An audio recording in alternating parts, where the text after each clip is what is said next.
Hello friends, welcome to my YouTube channel teach to learn.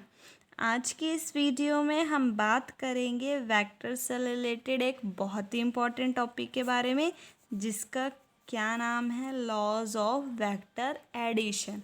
इसमें हम vector के laws देखेंगे जो एडिशन के लिए यूज़ किए जाते हैं। जिसमें से पहला लॉ क्या होगा, triangle law of vector addition.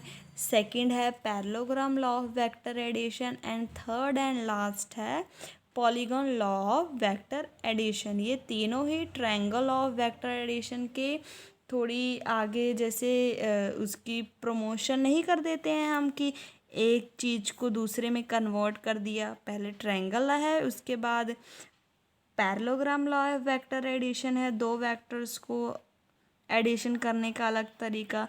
फिर सिमिलरली दो से ज़्यादा वेक्टर्स के लिए जो लॉ यूज़ किया जाता है उसे हम कहते हैं polygon law of vector addition.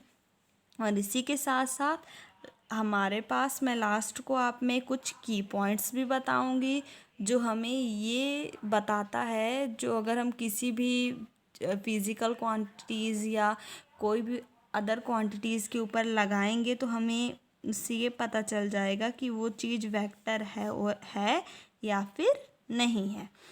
तो आइए हम शुरू करते हैं अपना आज का टॉपिक, और इस वीडियो को लास्ट तक देखें ताकि आपको लॉज ऑफ वेक्टर एडिशन समझने में कोई भी प्रॉब्लम ना आए। फर्स्ट लॉ से शुरू करते हैं, triangle law of vector addition.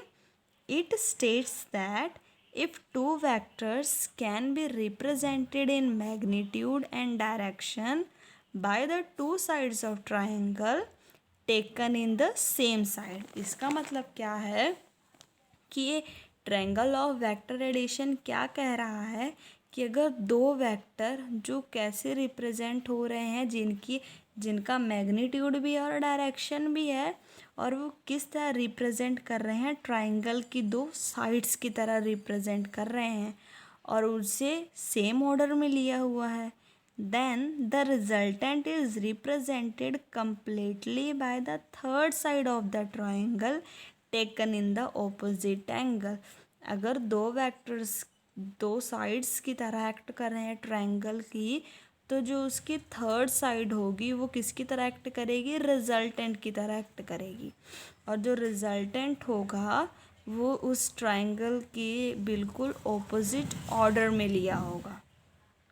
इसमें हम देखते हैं हमारे पास क्या है, दो वेक्टर है, एक पी वेक्टर है और एक क्यू वेक्टर है। पी वेक्टर क्या है, फर्स्ट साइड होगी ट्रायंगल की, और क्यू वेक्टर क्या हो गई, सेकंड साइड होगी इस ट्रायंगल की। अब इस साइड में हम देखें, ये क्या है, टेल है, और ये क्या हो गया, टिप हो गया। पर ये जो दूसरी साइड थी, इसकी टिप, पी वेक्टर की टिप और क्यू वेक्टर की टेल दोनों आपस में मीट करी है, और इसकी क्या हो गई, ये टिप हो गई।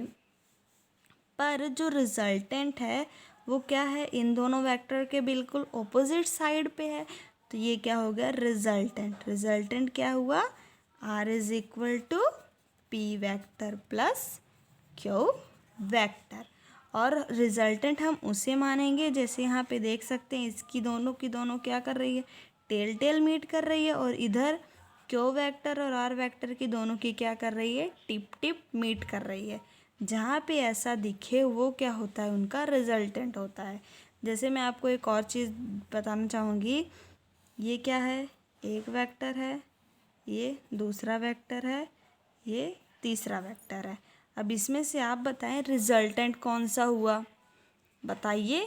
देखिए, फर्स्ट वेक्टर, सेकंड वेक्टर या फिर थर्ड वेक्टर, इन तीनों में से रिजल्टेंट कौन होगा, थर्ड वेक्टर। क्यों, क्योंकि यहाँ पे ये जो क्या है, इसकी टिप टिप दोनों आपस में मीट कर रही हैं, तो ये वेक्टर क्या होगा, उसका रिजल्टेंट वेक्टर होगा। और यहाँ पे इसकी टेल टेल भी मीट कर रही है, ये नहीं हो पाएगा क्योंकि यहाँ पे इसकी टिप और टेल दोनों मीट कर रही हैं, इसीलिए सेकंड वेक्टर रिजल्टेंट नहीं होगा, थर्ड वेक्टर रिजल्टेंट होगा, क्योंकि इसकी टेल टेल और टिप टिप दोनों ही मीट कर रही हैं, जैसे कि यहाँ पे हुआ। इससे समझ आया कि ट्रायंगल ऑफ वेक्टर एडिशन हम कब अप्लाई करते हैं, जब दो वेक्टर्स दिए हों और उनकी एडिशन करनी हो, और उनकी एडिशन कैसे आएगी, उसकी पूरी जो ट्रायंगल की थर्ड साइड का रिजल्टेंट होगा वो उसका होगा रिजल्टेंट वेक्टर, और वो ऑपोजिट ऑर्डर में लिया जाएगा। और अब हम बात करते हैं सेकंड लॉ की। वो क्या है, parallelogram law of vector addition. ये क्या है, in fact the parallelogram law of vector addition is another way of starting of triangle of vector addition. अब इससे हमें क्या पता चल रहा है कि जो parallelogram law of vector addition है वो क्या है, एक ट्रायंगल लॉ ही है, बट ये क्या है, एक अनदर वे है ट्रायंगल लॉ को स्टार्ट करने का। It states that if two vectors acting simultaneously at a point can be represented both in magnitude and direction by the two adjacent side of a parallelogram। अब उसमें हमने अभी triangle law पढ़ा, उसमें भी क्या थे, दो वेक्टर लिए हुए थे और वो ट्रायंगल की दो साइड्स को रिप्रेजेंट कर रहे थे। बट पैरेललोग्राम लॉ में भी वही है, ये भी क्या है, acting simultaneously at a point, और ये भी कैसे रिप्रेजेंट कर रहे हैं, मैग्नीट्यूड और डायरेक्शन में। और ये भी क्या कर रहे हैं, पैरेललोग्राम की दो साइड्स को, एडजेसेंट साइड्स को क्या कर रहे हैं, रिप्रेजेंट कर रहे हैं। And resultant represented completely by diagonals of the parallelogram passing through that point. और जो डायगोनल होगा वो क्या होगा, उस और जो रिजल्टेंट होगा वो उसके डायगोनल रिप्रेजेंट करेंगे पैरेललोग्राम के, जो इस पॉइंट से क्या करेंगे, पास करेंगे। इसमें भी क्या है, हमने दो वेक्टर्स ले लिए, एक पी वेक्टर है और एक क्यू वेक्टर है। ये क्या है, उसकी एडजेसेंट साइड्स हैं। पी वेक्टर के पैरेलल हमने एक और पी वेक्टर ले लिया, क्योंकि हमें पता है जो पैरेललोग्राम है उसकी ऑपोजिट साइड्स इक्वल होती हैं, इसीलिए इसके ऑपोजिट पी वेक्टर क्या हो गया, पैरेलल, और इस साइड्स के ऑपोजिट क्या होगा, ये क्यू वेक्टर, इन दोनों के पैरेलल। इसमें भी क्या है, दो वेक्टर हैं, और इसका जो रिजल्टेंट होगा वो क्या होगा, इस पैरेललोग्राम का डायगोनल। इसमें भी क्या है, यहाँ पे क्या हुए, सारे जो टिप हैं वो क्या हुए, मीट हुए। तो इससे हमें पता चल जाएगा ये क्या है, इस पैरेललोग्राम का रिजल्टेंट। इसका रिजल्टेंट भी ऐसे आएगा, P vector plus Q vector. अब हम बात करते हैं अपने थर्ड लॉ की, polygon law of vector addition.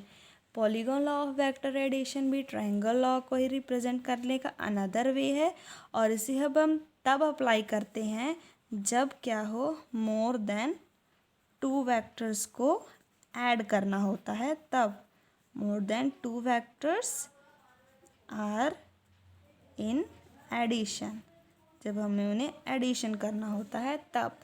It states that if a number of vectors can be represented in magnitude, उसमें क्या था, दो वेक्टर्स लेते थे, पर यहाँ पे क्या है, अगर हम नंबर ऑफ वेक्टर्स को कैसे रिप्रेजेंट कर रहे हैं, मैग्नीट्यूड और डायरेक्शन में, तो उन वेक्टर्स को हम साइड्स ऑफ पॉलीगॉन की तरह रिप्रेजेंट करेंगे, टेकन इन सेम ऑर्डर। और जो साइड्स ऑफ पॉलीगॉन की तरह हम रिप्रेजेंट कर रहे हैं वो सेम ऑर्डर में होने चाहिए।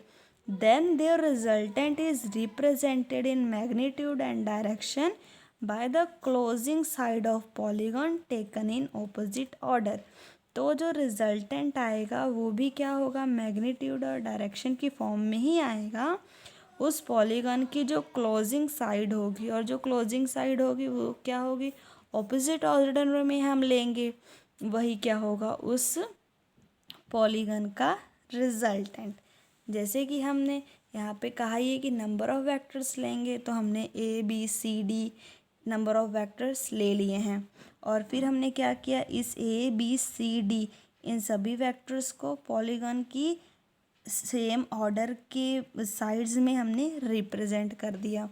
अगर हम इन दोनों वेक्टर्स को लें तो इन दोनों वेक्टर्स का रिजल्टेंट क्या आ जाएगा, ट्रायंगल ऑफ वेक्टर एडिशन की तरह ही क्लोजिंग साइड ऑफ पॉलीगॉन आ गया ए प्लस बी। फिर ए बी सी वेक्टर को लेंगे इन तीनों को, तो इसकी जो क्लोजिंग साइड होगी क्या होगी, ये वाली क्लोजिंग साइड आ गई पॉलीगॉन की। अगर हम ए बी सी डी इन चारों को लेंगे तो क्लोजिंग साइड क्या आ जाएगी, ये वाली A B C plus D. तो इट मीन्स जो रिजल्टेंट आया फाइनल वो क्या आया, A vector plus B vector plus C vector plus D vector. ये क्या हो गया रिजल्टेंट हमारा polygon law of vector addition का। अब जैसे कि मैंने आपको कहा था मैं आपको कुछ की पॉइंट्स बताऊंगी, तो आइए हम देखते हैं अपने की पॉइंट्स।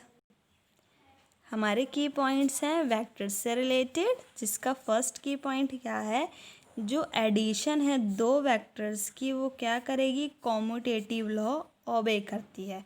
कॉम्यूटेटिव लॉ को हम मैथमेटिकल में ऐसे लिख सकते हैं जैसे P vector plus Q vector किसके इक्वल होगा, Q vector plus P vector के। इट मीन्स ये हुआ कि अगर हम पी प्लस क्यू करें या फिर क्यू प्लस क्यू करें तो उनकी जो एडिशन होगी वो क्या होगी, एक दूसरे के इक्वल होगी। इट मीन्स वो कॉम्यूटेटिव लॉ क्या करते हैं, ओबे करते हैं वेक्टर्स की एडिशन। सेकंड क्या है, the addition of two vectors obey associative law. ये जो एडिशन है दो वेक्टर्स की ये एसोसिएटिव लॉ भी ओबे करते हैं। इसे हम कैसे लिखते हैं मैथमेटिकल में, ए प्लस बी वेक्टर को ऐड करने के बाद हमने उसे सी से ऐड किया, या फिर हम ये कह सकते हैं ए वेक्टर को हमने ऐड किया बी प्लस सी वेक्टर के साथ, तो हम ये कहते हैं कि ये दोनों क्या होंगे, इक्वल होंगे।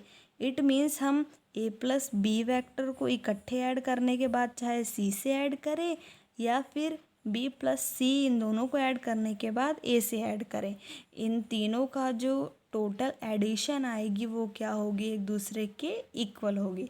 इट मीन्स ये एसोसिएटिव लॉ भी ओबे करते हैं।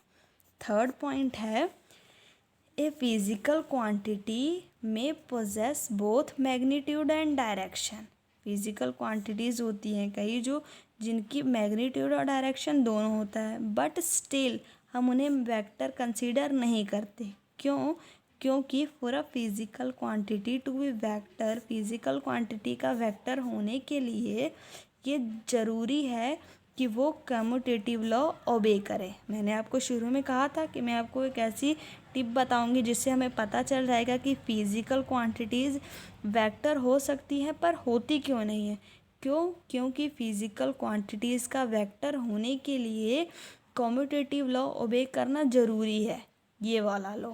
बट फिजिकल क्वांटिटीज़ असल में ये लॉ ओबे नहीं कर पाती हैं, इसी कारण हम उन्हें वेक्टर्स नहीं लेते हैं।